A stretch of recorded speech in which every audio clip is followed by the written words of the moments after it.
Tapi semua ajaran salafisme, wahabisme ini semua dibuat untuk menyokong konstruksi-konstruksi politik kerajaan Ibnu Saud di Arab Saudi.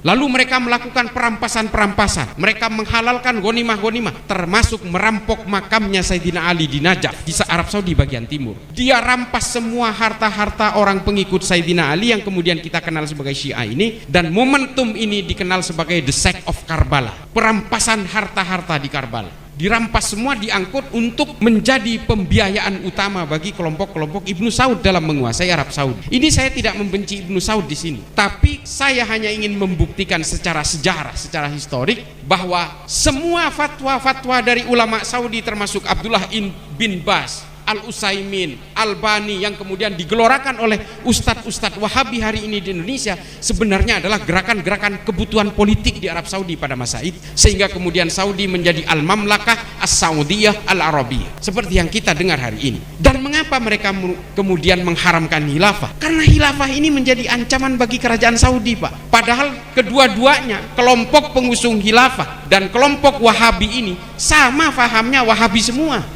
Yang namanya Ikhwanul Muslimin yang tumbuh di Mesir lewat Hasan al-Banna, ini amaliyah dan ubudiyahnya sama. Mereka adalah orang-orang Wahabi juga, tapi tujuannya berbeda. Yang satu ingin menegakkan al-mamlakah, kerajaan, yang satu Ikhwanul Muslimin ingin menegakkan khilafah. Sama semuanya. Hizbut Tahrir sama. Ini orang-orang Wahabi juga. Yang membedakan mereka, yang membedakan identifikasi perbedaan di antara mereka adalah tujuan politiknya. Kelompok Wahabi hanya ingin memapankan kekuasaan kerajaan Arab Saudi hari ini, sementara khilafah ingin menguasai Indonesia dan menjadikan khilafah sebagai sistem politik utama. Arus utama politiknya yang berbeda, ajarannya sama.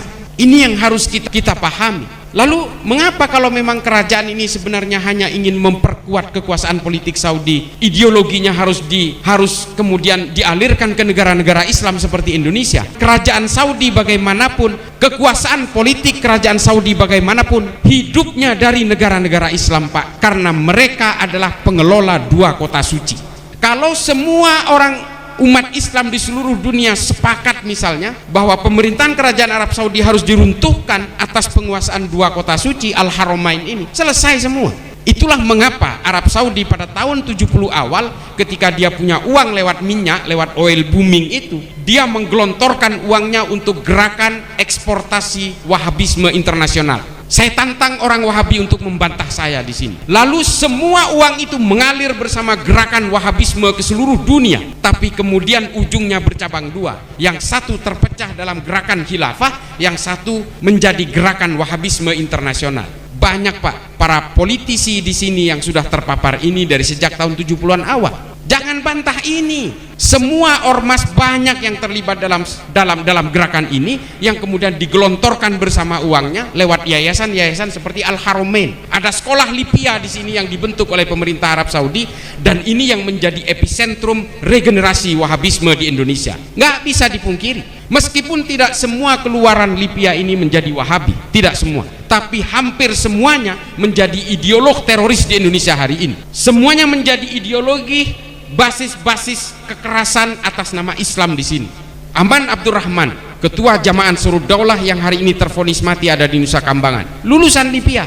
Banyak sekali. Bahrun Naim, Habib Rizik Syihab, lulusan Lipia semua. Kalaupun dia tidak menjadi Wahabi, setidaknya dia menjadi frontal dan militansinya berlebih. Saya tidak ingin mempersekusi Habib Rizik sebagai dzurriyyah Nabi, tapi karena dia menggelorakan kekerasan dan mencaci maki orang lain, termasuk mencaci maki ulama-ulama NU, maka saya harus tolak. Sama seperti Densus yang menangkap hari ini. Sejak tahun 2000 Densus 88 menangkap 2000 orang teroris. Terima kasih.